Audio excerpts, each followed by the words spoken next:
My name is Simon Rogers. I'm data editor at Twitter, and before that I used to work at The Guardian in London, where I set up the Data Blog and the Data Store. And I'm really pleased to be here at DataFest because just being close to where La Nación does its amazing work with data, opening up data and making it more democratic is fantastic, and what a great audience to talk to. So my talk is about my work in data journalism and what I do at Twitter. And in data journalism as a whole, I guess it's about why I think it's important for data journalists to be open about their data and to publish it and to make it available and to involve the community in what they do. And at Twitter, it's really talking about how I work with an amazing team to use tweets to tell stories about the way that people use this incredible kind of phenomenon of social media. So I really believe that journalism now is about working with your audience to tell stories better, and social media is a great way to do that, to use Twitter, say, or any social media to help you make your story better by publishing a story and then saying to people, what do you think, how can you help with this, do you know anything about this data, and to really use it to strengthen your work.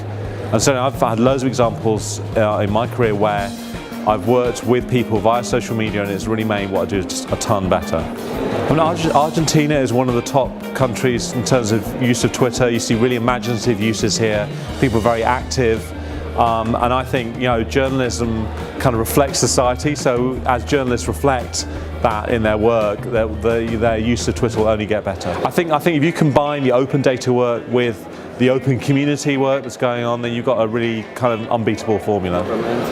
I guess in the UK it's easier than here because the government is very committed to transparency. That even then there would be issues around, say, public spending figures where the figures would be a bit obscure or they'd be published via PDFs or in ways that are just not open and translatable like they should be.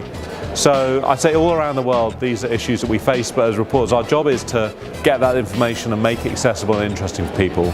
It's very simple and straightforward. So the difference between data journalism here and the rest of the world is really difficult to say. I think here you've got some pioneers like La Nación who are doing incredible work and are shaping the field for everybody else, and whereas I guess in America and the UK now it's getting a bit more crowded because there's a lot of it going on. But what I like about what you're doing is it's very much around opening up data and making it more accessible and democratizing it. It's like you're kind of performing a role in democracy, and that's really impressive. So I think it's something to be really proud of.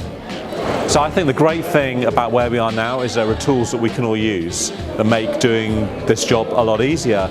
And some of those tools are things like Google Open Refine, which is a really great way of cleaning up messy data. And so I deal with messy data a lot, and that's fantastic for that. But in terms of visualizing the data, you know, we have things that wouldn't have been unimaginable a few years ago, like having CartoDB or Google Maps, charting tools like Infogram and Data Wrapper, which produce really nice, neat, lovely charts that could make a story, because a lot of what you're doing is you have to act very quickly and you don't necessarily have the time and luxury of getting a developer to make something complicated. So I'm a bit of a fraud because I'm not a designer, okay? So what a designer will tell you is it has to be simple and clear and to the point, right? But my feeling is also that the key ingredient is that it has to be timely, because a visualization only matters when people care about the story. You can produce the best beautiful thing in the world, but if it's at the wrong time or it's too late, then nobody's going to care. So I think that's really important, and otherwise I would say, you know, keeping it clear and simple. You know, the data is what it's about, and you should be representing that data, not representing how clever you are. Okay, so I think the future of this, like I'm going to predict it, is that this will become part of mainstream journalism, mainstream reporting. There would just be being a journalist. It also involves doing data, because, you know, when I started working in journalism we didn't even have the internet or emails. Okay, so now can you imagine working without the internet? It's just part of what you do, and I think data will be just part of what people do. As long as people remember that it's about opening it up and making it available and accessible to people, and I think we'll be fine.